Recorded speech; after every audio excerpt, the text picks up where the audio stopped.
무더운 여름 날씨에 어떻게 지내셨습니까? 더위 속에서도 생동감을 잃지 않고 살아가시는 여러분들의 모습을 보면 대단히 감사하고 기쁩니다. 오늘도 우리 시온성가대가 귀한 찬양으로 우리의 마음을 평안하게 해주시고 밝게 해주셔서 대단히 감사합니다. 저는 어렸을 때부터 저희 어머니에게 귀에 못이 박이도록 들은 이야기가 있습니다.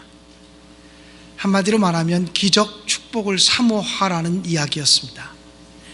우리 어머님은 제가 어렸을 때부터 늘 저에게 하나님의 기적이 일어날 것을 사모하면 하나님이 언제나 우리의 삶 속에 놀라운 기적을 베풀어 주신다고 가르치시면서 기도할 때마다 하나님 기적 축복을 주옵소서 이렇게 기도하라고 말씀해 주셨습니다. 어떤 젊은 사람이 젊은 시절에 폐결핵에 걸려서 요양원에 가서 쉬게 되었습니다. 그런데 그 청년은 요양원에 있을 때에 자기와 똑같은 병을 앓으면서 투병하고 있는 동료 환자에게 예수 그리스도를 증거했습니다. 예수 믿으라고 이야기를 했습니다. 그런데 상대방이 그 전도를 받자마자 예수를 믿겠다고 바로 결단하면서 그 다음 날부터 바로 교회를 함께 나오겠다고 하는 것이었습니다. 그날 밤 이 청년은 너무나 기쁜 나머지 잠을 이룰 수가 없었습니다. 자기의 전도를 받고 교회 나오겠다고 예수 믿겠다고 결단하는 사람이 있다니, 또 전도의 열매를 맺게 돼서 너무 기뻤기 때문이었습니다. 그런데 그는 그날 밤 비몽사몽간에 하나님의 음성을 듣게 되었습니다. 너 정말 기쁘냐? 너 정말 기쁘냐? 이런 하나님의 음성이었습니다. 그래서 그는 비몽사몽간에 또 이렇게 대답을 했습니다. 네, 너무 기쁩니다. 너무 기쁩니다. 이렇게 감격스럽게 대답을 했습니다.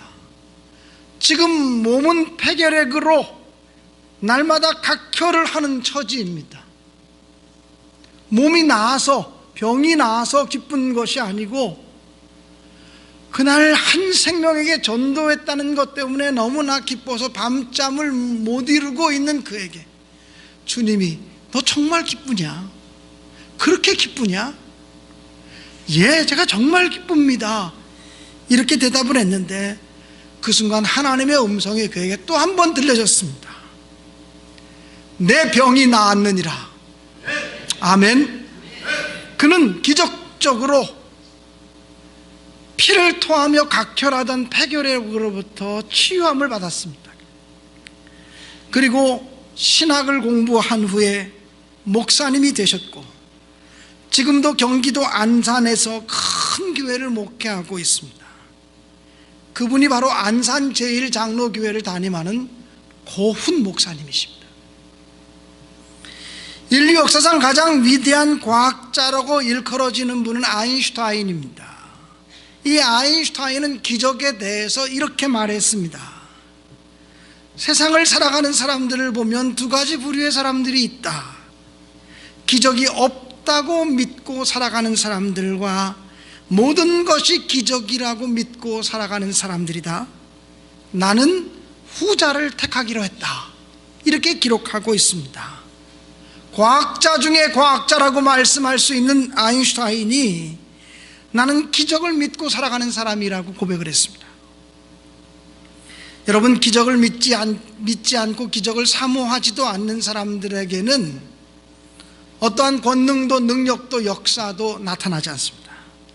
그러나 하나님은 분명히 기적을 주실 수 있는 분임을 믿고 하나님의 기적을 기대하는 사람들에게는 놀라운 일이 오늘도 일어날 수 있음을 저는 분명히 믿습니다. 아멘 하시기 바랍니다. 오늘 성경 본문에 보면 예수님의 수제자였던 베드로가 예수님의 제자로 불림받을 때의 이야기가 기록되어져 있습니다. 그 전날 밤 베드로는 갈릴리 호수가에서 갈릴리 바닷가에서 밤이 새도록 고기를 잡았지만 단 한 마리의 고기도 잡지 못했습니다. 그래서 이제 오늘은 한 마리의 고기도 잡지 못했네. 허탈한 마음을 가지고 그물을 정리하고 그물을 씻고 있었습니다. 그때 주님께서 베드로를 찾아오셨습니다. 고기를 얼마나 잡았느냐? 한 마리도 잡지 못했습니다. 그래, 그러면 깊은 데로 가서 그물을 내려 고기를 잡아 보아라. 그때 베드로는 주님을 향해서 이렇게 말했습니다. 내가 밤이 새도록 수고하였지만 한 마리의 고기도 잡지 못했습니다. 그러나 말씀에 의지하여 내가 그물을 내리리이다. 이렇게 고백을 했습니다. 그리고는 말씀에 의지하여 깊은 곳에 가서 그물을 내렸습니다. 그 결과 어떤 일이 일어났는지를 성경은 기록하고 있습니다. 그리한즉 고기를 내온 것이 힘이 많아 그물이 찢어지는지라.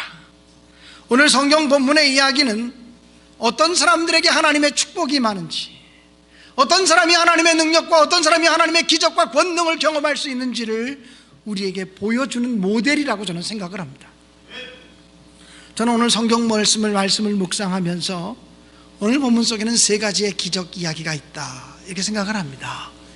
그래서 오늘 저는 베드로가 경험한 세 가지의 기적에 관해서 여러분과 말씀을 나누려고 하는 것입니다. 베드로가 경험했던 첫 번째 기적은 그물이 찢어질 정도로 고기를 많이 낚는 기적이었습니다. 만선의 기적이라고 말씀드리고 싶습니다. 예수님의 명령에 순종해서 깊은 데로 가서 그물을 내리는 것, 이것은 결코 쉬운 일이 아니었을 것입니다. 베드로는 주님께 고백했습니다. 내가 밤이 새도록 수고하였지만 한 마리의 고기도 잡지 못했습니다. 그러나 말씀에 의지하여 그물을 내리리이다라고 말합니다. 여기서 말씀에 의지하여 그물을 내리겠다라고 하는 것은 자기 생각으로는, 자기 경험으로는, 자기 지식으로는, 자기 상식으로는 주님의 명령에 순종할래야 순종할 수가 없다는 거예요. 베드로가 깊은 데로 가서 그물을 내리라고 말할 때 베드로는 하고 싶은 말이 많았을 것입니다. 주님, 깊은 데는 고기가 없어요. 갈릴리 바다는 제가 환히합니다. 제가 어릴 때부터 이 바닥에서 살았고요, 어부로서 살아온 시간이 얼마나 많은지 모릅니다. 갈릴리 바다는 제 손바닥입니다. 깊은 데는 고기가 없어요. 갈릴리 바다는 깊은 데 고기 없습니다. 이게 베드로의 경험이었습니다. 이게 베드로의 지식이었습니다. 주님, 고기는요 낮은 얕은 데 있는 거예요. 그리고 주님, 고기는요 저녁 때 불을 켜놓고 잡아야 고기를 많이 잡을 수 있는 거지 새벽녘에는 고기 잡는 거 아니에요. 날이 밝으면 고기들이 없어요. 그렇기 때문에 고깃배들이 밤에 불 켜놓고 고기 잡는 거지 새벽이 되면 다 돌아와서 그물을 씻고 그 다음에 쉬는 거예요. 주님, 지금 이미 날이 밝았잖아요. 지금 이미 주님 해가 둥천에 떠 있잖아요. 지금은요 그물 안만 내려도 고기 잡을 수 없는 시간이에요. 이렇게 말하고 싶었을 것입니다. 또 베드로는 또 이렇게 얘기하고 싶었을지도 모릅니다. 주님, 오늘은 심하였습니다. 오늘은 다 정리했습니다. 제가 고기 한 마리 잡지 못한 거 안타깝지만 제가 그물을 다 씻었습니다. 그물을 다 정리했습니다. 지금 또 가서 고기 잡으면 또 그 수고해야 되는데 이게 보통 힘든 일 아닙니다. 내일, 다음에 제가 주님 말씀 제가 생각하고 깊은 데 가서 그물 좀 내리면 안 되겠습니까? 오늘은 말고요, 다음에 한번 그렇게 해보면 안 되겠습니까? 이렇게 얼마든지 주님에게 흥정안을 내밀 수 있고 타협안을 내밀 수 있는 사람이 베드로라는 거예요. 근데 베드로가 이렇게 말합니다. 밤이 새도록 수고했지만 한 마리의 고기를 잡지 못했습니다. 그러나 말씀에 의지하여 그물을 내리리이다. 이게 무슨 말입니까? 다시 말씀드리면 내 지식 가지고는 안 된다는 거예요. 내 경험 가지고는 안 된다는 거예요. 우리의 상식 가지고는 있을 수 없는 일이지만 주님 말씀하시니 주님 말씀 앞에 내 지식을 내려놓겠습니다. 주님 말씀 앞에 내 상식을 내려놓겠습니다. 주님 말씀 앞에 내 지식을 무릎 꿇겠습니다. 이 고백인 것입니다. 그렇기 때문에 주님 말씀에 순종한다라고 하는 것은 쉬운 일이 아닙니다.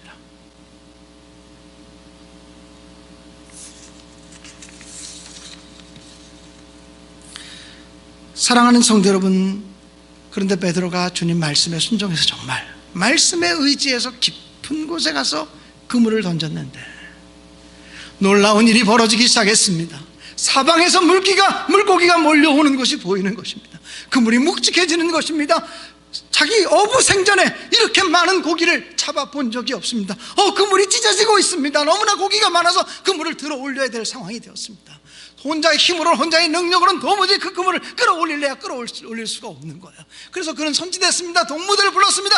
여보게, 여기 좀 나 좀 와서 도와줘. 나 좀 도와. 일로 와서 같이 그물을 좀 올려주게. 혼자의 힘으로는 도무지 그 그물을 걷어 올릴 수 없을 만큼 많은 고기가 그 그물에 가득 찼다고 성경은 기록하고 있습니다. 사랑하는 여러분, 베드로가 경험한 첫 번째 기적은 주님의 말씀에 순종했더니, 주님의 말씀 앞에 내 지식도 내려놓고 내 경험도 내려놓고 내 상식도 내려놓고 주님 말씀을 앞장세웠더니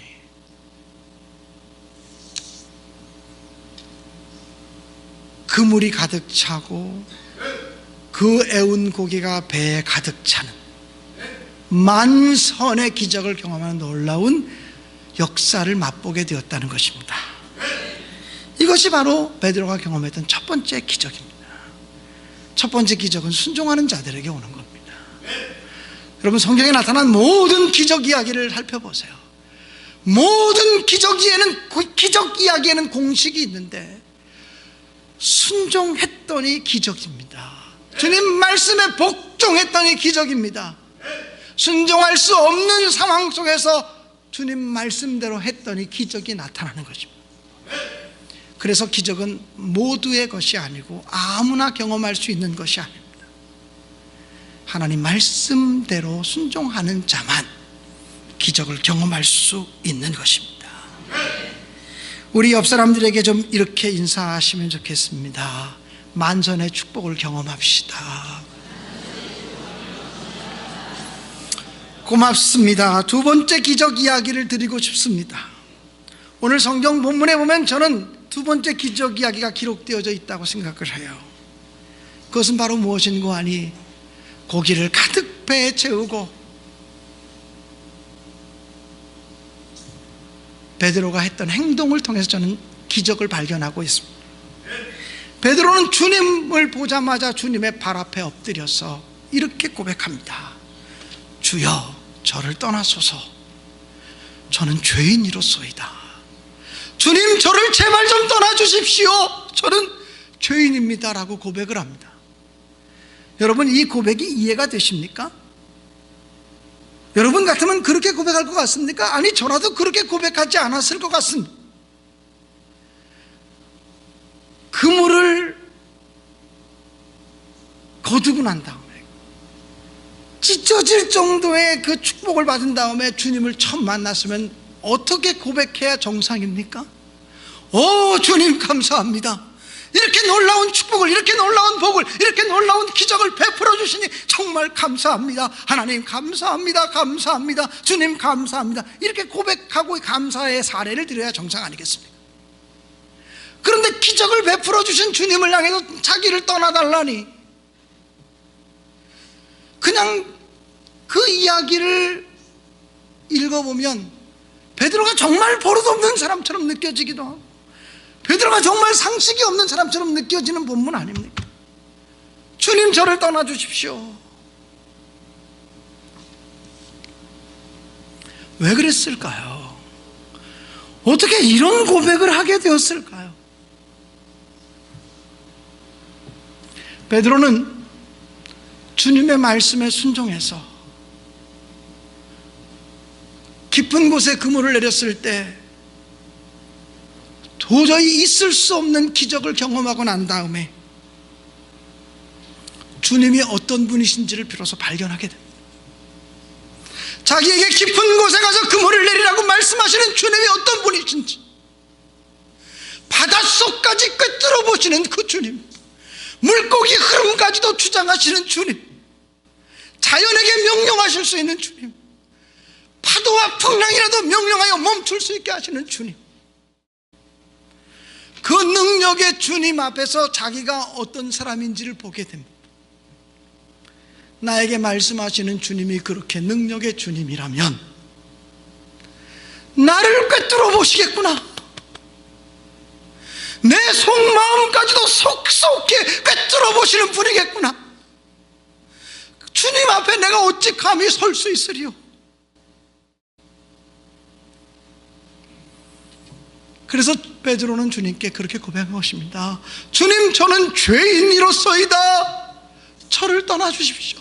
저는 주님을 감당할 수 없는, 주님의 얼굴을 감히 배울 수 없는 더러운 죄인입니다. 추악한 인간입니다. 저를 좀 떠나주십시오. 주님의 얼굴을 감히 쳐다볼래야 쳐다볼 수조차 없습니다라고 고백한 것이죠. 베드로가 주님의 얼굴을 뵙는 순간 갑자기 무슨 죽을 죄를 지어서 또는 죽을 죄 지은 것이 생각나서 그렇게 말씀한 것이 아니라는 것입니다. 자기에게 깊은 곳에 가서 그물을 던지라고 말씀하시는 주님의 능력을 경험하고 나서 보니까 이분이 보통 분이 아닌 거야. 이분이 내가 감당할 수 없는 분인 거야. 내가 이용할 대상이 아닌 거야.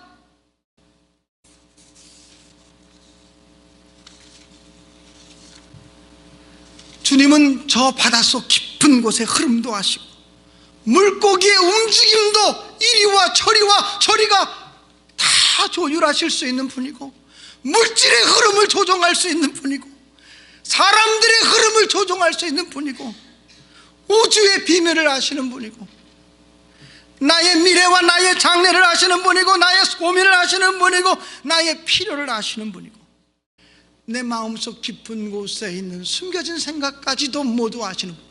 사람에게는 숨길 수 있어도, 사람에게는 감출 수 있어도, 사람에게는 적당하게 나를 위장할 수 있어도, 저 주님 앞에서는 아무것도 감출 수가 없구나, 아무것도 위장할 수 없구나 라고 하는 사실을 발견하게 된 거죠. 그래서 이 베드로는 주님을 발견하고 나니까 자기가 보인 거예요. 여러분, 이 세상 어떤 사람도 주님이 누구인지를 온전히 발견하기 전까지는, 하나님이 어떤 분인지를 온전하게 깨닫고 발견하기 전까지는 내가 누구인지를 모른다는 거예요. 내가 무엇을 위해 살아가야 되는 사람인지를 알 수 없다는 거예요. 내가 어디서 왔다가 어디로 가야 되는 사람인지 알 수 없다는 거예요. 사람은 속일 수 있어요. 사람의 눈은 속일 수 있어요. 그러나 주님의 눈을 어떻게 속이냐 말이에요. 바닷속까지 꿰뚫어 보시는 주님을 어떻게 속이냐 말이에요. 주님 앞에서 어찌 내가 안 그런 척 위장을 떨 수 있냐 말이에요. 이렇게 아름답고 우아하게 단장을 하고 예배당에 나와 있지만 주님은 우아한 여러분의 모습, 단장한 여러분의 모습만을 보시는 분이 아니에요. 여러분 속 안에 있는 죄악을 보시는 분이란 말이에요. 그래서 우리는 이렇게 고백해야 돼요. 주님, 제 모습은 아름답게 단장하고 나왔지만 주님, 나는 실상 죄인입니다. 나는 무엇을 안다고 말하며 살았지만 실상은 아무것도 모르는 무식쟁이입니다. 주님, 나는 실상은 부끄럽고 추한 인간입니다. 우리의 가슴 속에서 정말 이런 고백이 터져 나올 때 비로소 주님의 긍휼을 입을 수 있을 줄로 믿습니다. 주님을 발견하는 순간 나를 발견하게 되는 것, 이것이 바로 오늘 성경 본문에 기록된 베드로가 경험한 두 번째의 기적 이야기라고 저는 말씀드리고 싶은 거죠. 중세 기독교사에 보면 이런 우화가 있습니다. 티토리우스라고 하는 아주 유명한 수도사가 있었습니다. 이 수도사에게 독사에 물려가는 어린아이를 부모가 데리고 와서, 수도사님, 내 어린아이가 독사에 물려서 죽어가고 있습니다. 제발 좀 살려주십시오. 수도사가 아무리 기도해도 이 어린아이가 살지 않습니다. 부모들이 아무리 간절히 기도해도 이 어린아이가 살아나지 않는 거예요. 회복되지 않는 거예요. 부모님이 수도사에게 이렇게 말합니다. 수도사님은 거룩하신 분이고 깊은 기도를 드리시는 분이니 정말 그 거룩하신 그 기도를 드려주십시오. 깊은 기도를 드려주십시오. 그때 이 수도사가 이렇게 말합니다. 솔직히 말해서 나는 이 아이를 구할 힘이 없습니다. 나는 50년간 수도를 했습니다. 그리고 모든 사람들이 50년 동안 수도하는 나를 존경한다고 말하지만, 정직하게 말하면 나는 지금도 여자를 보면 음욕이 생기고, 좋은 것을 보면 탐하는 마음이 생기고, 밤이 되면 불안해지는 사람입니다. 그러니 저는 가짜입니다. 이렇게 얘기합니다. 이 말이 수도사의 입에서 떨어지기가 무섭게 그 아이의 코에서 숨소리가 조그맣게 들리기 시작합니다. 그러자 그 아이의 아버지가 눈물을 흘리면서 말합니다. 저도 평생을 하나님을 믿는다고 했지만 이제까지 장사해서 번 돈의 절반은 거짓말 쳐서 벌어들인 돈입니다. 저도 가짜입니다. 저도 위선자입니다. 저도 죄인입니다. 라고 고백했습니다. 그 순간 그 아이의 입이 푹 열리면서 숨소리가 커졌습니다. 이번엔 아이의 어머니가 이야기합니다. 저도 똑같습니다. 저는 언제나 남이 나보다 잘 되는 것을 보면 배가 아팠습니다. 기껏 나의 낙이라고 하는 것은 남편이 벌어다 주는 돈을 가지고 돈을 세는 것과 나를 치장하기 위해 좋은 옷과 좋은 음식과 좋은 치장을 하는 것들, 좋은 보석을 갖는 것들과 그리고 남자들과 잠자리 하는 것을 그저 저의 낙으로 알고 살았습니다. 이런 어머니의 말이 입에서 떨어지자 아이가 기지개를 펴며 일어나더라는 겁니다. 여러분, 이 이야기가 주는 의미가 무엇입니까? 위선적인 기도하지 말라는 거예요. 하나님 다 아는데 거짓된 기도 드리지 말라는 거예요. 하나님 속이지 말라는 거예요. 하나님 앞에서 내가 정직해지는 게 기적 중에 기적이라. 하나님, 나는 죄인입니다. 하나님 아시잖아요. 하나님, 나는 가짜 목사입니다. 하나님 나를 아시잖아요. 얼마나 욕심 많은 사람인지. 교인들이 바라보고 있는 저의 모습과 제 진실함, 하나님이 보시는 저의 모습은 다를 수 있습니다. 하나님, 저는 가짜입니다. 저는 부족한 사람입니다. 저는 허물 많은 사람입니다. 우리 모두가 이렇게 고백하는 것이 오히려 기적이라는 거예요. 이런 진리를 우리보다 먼저 깨달았던 바울 사도는 약할 때 곧 강함이라고 고백했습니다. 하나님은 약한 자를 들어서 강한 자를 부끄럽게 하시는 분이라고 선언했다는 것입니다.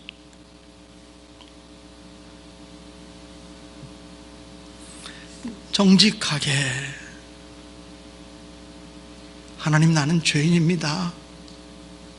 하나님, 나는 아무것도 아닙니다. 하나님의 은혜가 아니면 한순간도 살 수가 없어요. 하나님의 사랑이 아니면 정말 한순간도 살아갈 힘이 없어요. 이렇게 정직한 신앙의 고백이 우리에게서 나올 때 하나님의 절대 가능성의 문이 그 다음 우리에게서 열려질 것을 저는 의심 없이 믿습니다. 세 번째로 여러분과 나누고 싶은 기적의 이야기가 있습니다. 그것은 바로 소명을 발견하는 기적입니다. 주님은 당신 앞에 무릎 꿇고 나는 죄인이로소이다 나를 떠나소서라고 말씀하는 이 베드로를 향해서 이제 이후로는 내가 사람을 취하리라 이렇게 말씀해 주셨습니다. 똑같은 내용이 다른 복음서 병행 본문에 보면 예수께서 이렇게 말씀하시고 있죠. 말씀하시되 나를 따라오너라 내가 너희로 사람을 낚는 어부가 되게 하리라. 고기 잡는 어부가 아니라 사람 잡는, 사람 낚는, 사람을 취하는 어부가 되게 하리라고 주님께서 말씀하시는 거예요. 그 말씀을 듣자마자 시몬 베드로는 자기가 잡아들였던 모든 고기를 다 버리고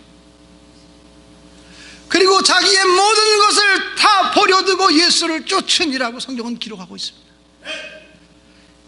이게 무슨 기적입니까? 이게 무슨 기적이라는 것입니까?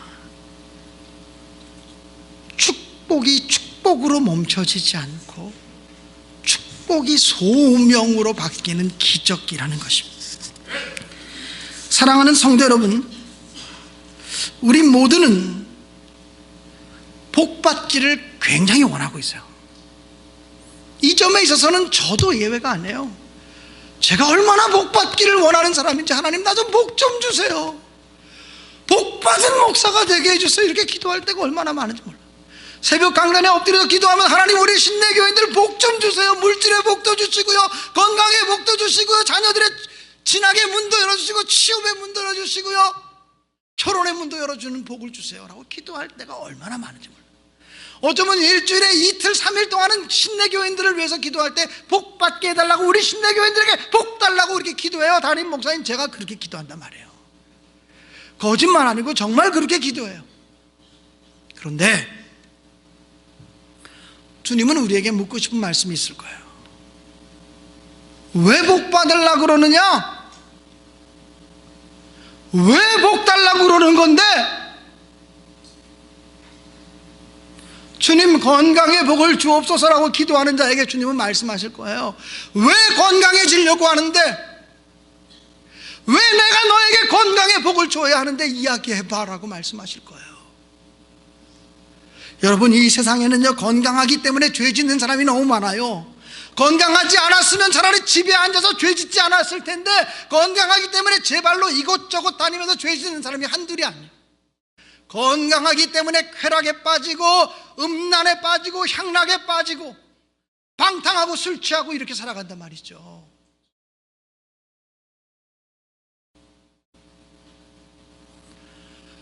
건강하지 않았으면 그 죄 짓지 않았을 텐데, 건강이 복이 아니에요. 건강이 저주가 되는 사람도 있다는 거예요.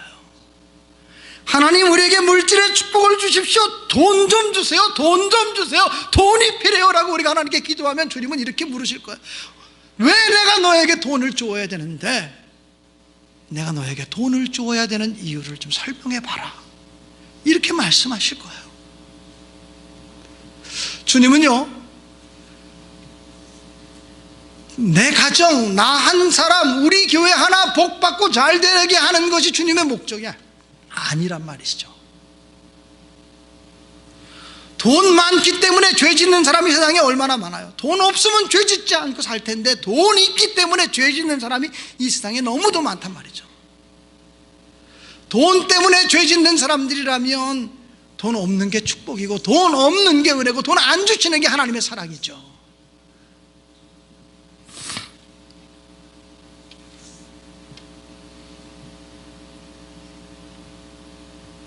돈 가지고 교만해지고, 돈 때문에 자기 자랑하고, 돈 때문에 탐욕이 더 강해지고, 돈 가지고 사람들 판단하고, 물질 가지고 사람들 나누고, 물질주의적인 사고방식을 살아가는 것이 하나님께는 죄악이고 저주라고 하는 것을 우리는 알아야 되는 거죠. 왜 내가 너에게 물질의 복을 줘야 되는데? 왜 내가 건강의 복을 너에게 줘야 되는데? 왜 내가 너에게 자녀의 축복을 줘야 되는데? 이유를 설명해 봐라고 주께서 말씀하실 때 뭐라고 말씀하실 거냐 말이에요. 베드로는 빈 그물이 찢어질 정도로 고기를 많이 거두고 그 그물을 배에다 실었을 때 만선이 되어지는 놀라운 축복을 경험했어요. 그렇지만 거기서 멈춰지지 않아요. 이렇게 놀라운 하나님의 권능과 이렇게 놀라운 하나님의 축복을 내가 맛보게 된 것은 다른 특별한 은혜가 있나 보다, 다른 특별한 부르심이 있는가 보다. 그때 주님께서 베드로에게 지금까지는 네가 고기를 낚는 어부였지만 이제후로는 사람을 취하리라, 이 말씀을 듣는 순간 그렇구나, 저렇게 모든 것들을 주관하시는 주님의 종되어 주님의 제자되어 주님의 일꾼되어 살아가는 게 놀라운 축복이겠구나. 축복 중에 축복은 주님과 동행하는 것이 놀라운 축복이로구나 깨닫고 모든 것을 버려두고 주님을 따랐다고 성경은 말씀하고 있거든. 사랑하는 여러분, 그렇기 때문에 오늘 성경 본문 속에 베드로가 경험한 세 번째의 기적 이야기는 축복이 소명으로 바뀌는 기적이라는 것입니다. 저는 이제 말씀을 맺으려고 합니다. 저는 늘 기도합니다. 하나님, 우리 신내교회가 성도들에게 깊은 신앙의 터전이 되기를 원합니다. 주님의 은혜를 맛볼 수 있는 깊은 곳이 되기를 원합니다. 시몬 베드로가 그물이 찢어질 정도의 축복을 거두었던 것처럼 신내교회가 그렇게 하나님의 축복을 거두는 장소가 되기를 원합니다 라고 기도합니다. 그리고 정말 우리 신내교회에서 함께 신앙생활하는 믿음의 동역자들이 이곳에서 신앙생활하면서 하나님이 물질도 채워주시고 건강도 채워주시고 자녀도 채워주시고 명예도 높여주시는 놀라운 축복들을 경험할 수 있게 되어지기를 주님의 이름으로 간절히 축복합니다. 그러나 그보다 더 중요한 것은 주님 말씀하시면 내 지식도 내 경험도 내 상식도 모든 것을 내려놓고 주님 말씀 앞에 순종하겠습니다. 주님 말씀하시면 제가 나아갑니다. 주님 말씀하시면 제가 멈춰서겠습니다. 주님 뜻이 아니면 제가 멈춰서겠습니다. 나의 가고 서는 것 다 주님 뜻에 있습니다. 이렇게 고백할 수 있는 사람들 되시기를 주의 이름으로 간절히 축원합니다. 무엇보다 하나님이 우리에게 주신 축복이, 하나님이 우리에게 주신 은혜가, 하나님께서 우리에게 주신 사랑이 나를 위한 것으로 머물러 있지 않고 거룩한 하나님의 영광을 드러내는 내가 그런 통로로 쓰임받게 되시기를 주님의 이름으로 간절히 축복합니다. 축복이 사명으로 바뀌는 그런 놀라운 기적들을 다 경험할 수 있게 되시기를 주님의 이름으로 간절히 축원합니다. 이 시간 찬양으로 설교를 마무리하고 싶습니다. 주님 말씀하시면 내가 나아가겠습니다. 주님 뜻이 아니면 내가 멈춰서겠습니다. 내가 가고 서는 것 다 주님 뜻에 있습니다. 주님 저를 이끌어 주십시오. 주님이 이끄시는 대로 제가 순종하며 살겠습니다. 연약한 내 영혼을 통해서 하나님의 뜻이 나타나기를 원합니다. 하나님 나라와 하나님의 뜻을 위해 살겠습니다. 오 주님 나를 이끌어 주십시오. 찬양하겠습니다.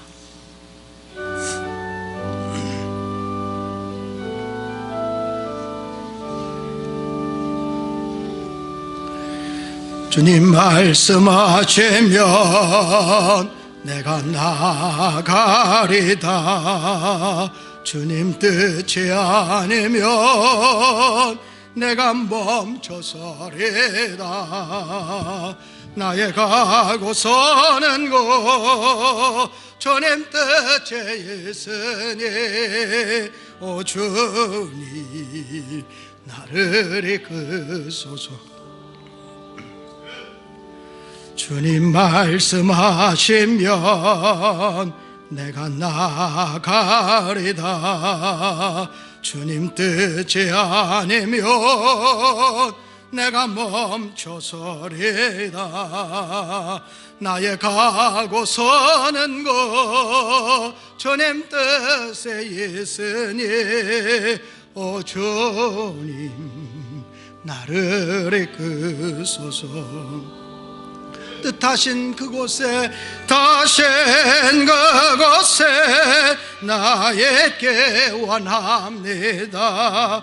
이끄시는 대로 순종하며 살리니 연약한 내 영혼 통하여 일하소서. 주님 나라와 그 뜻을 위하여 오 주님 나를 이끄소. 오 주님 나를 이끄소서. 오 주님 나를 이끄소서.